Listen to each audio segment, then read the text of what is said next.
आयोजित केले होते स्टुडंट्स आहे आणि ऑन कॅम्पस डिसिप्लिन किंवा ते स्टुडंट्स म्हणून हे जे इश्यूज समोर येत आहेत यांना कसे डिसिप्लिन करता येते आणि कोलॅबोरेटिव्ह पार्टनरशिप म्हणजे Pune city police student bodies आणि एज्युकेशनल इन्स्टिट्यूटचे मॅनेजमेंट हे सगळे मिळून यामध्ये परिणामकारक सुधारणा कसे आणता येईल. महिला सुरक्षाचे विषय असतील, सायबर सुरक्षाचे विषय असतील, वाहतूक नियमांचे पालन करायचे विषय असतील, ड्रग अब्यूजचे पूर्णपणे झिरो टॉलरन्सचे दृष्टिकोनातून काय काय स्टेप्स घेता येईल अशा वेगवेगळ्या विषयावर विस्तृत चर्चा झाली. बरेचसे कॉलेजचे मुले पण त्याचे एक्सपेक्टेशन आणि प्रेझेंटेशन दिले.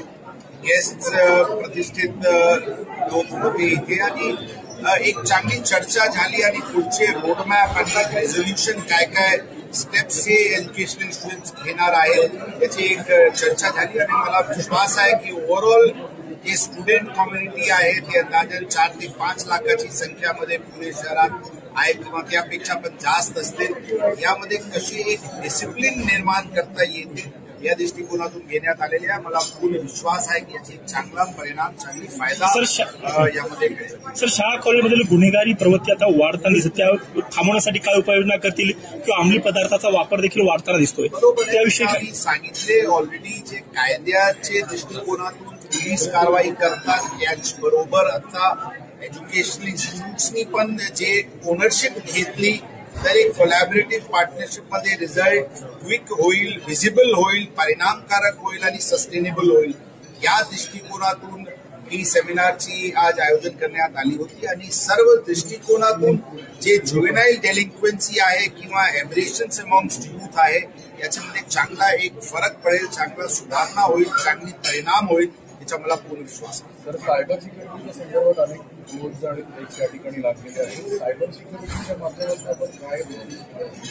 बरोबर आहे. सायबर सेफ्टी, सायबर सिक्युरिटी एक अत्यंत महत्वाची गोष्ट आहे. यामध्ये सोशल मीडियाचे माध्यमातून महिलांवर होणारे गुन्हे असतील किंवा ई कॉमर्स प्लॅटफॉर्मवर होणारे फ्रॉड्स असतील किंवा इतर जे सायबर वर्ल्डमध्ये जे गुन्हेगारी आहे याचे एक प्रिव्हेन्शन करणे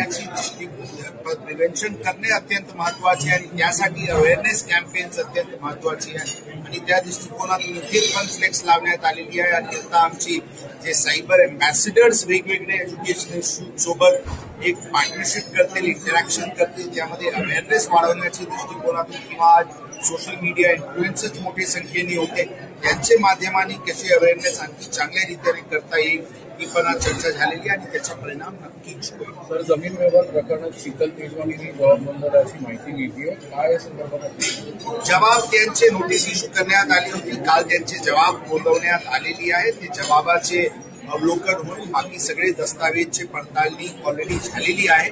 त्याबद्दल पुढचे निर्णय तपासाचे घेण्यात येईल. तपास ऑलरेडी सर्व दिशेने चालू आहे आणि शेवटी काय काय एव्हिडन्सेस भेटते आणि काय काय व्हायलेशन झालेली आहे याची एक शेवटचे कन्क्लुजनवर पोहोचण्याची काम तपास पथक करत आहे. याबद्दल पुढची आता तपास बरेचसे लोकांचे जबाब नोंदवणे बाकी आहे.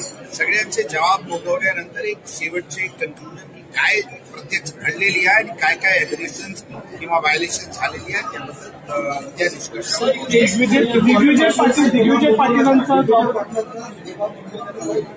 आता जे आपण नाव सांगितले त्याचे काल जबाब घेण्यात आलेले आहे. पुढचे याचे जबाबाचे अवलोकन केल्यानंतर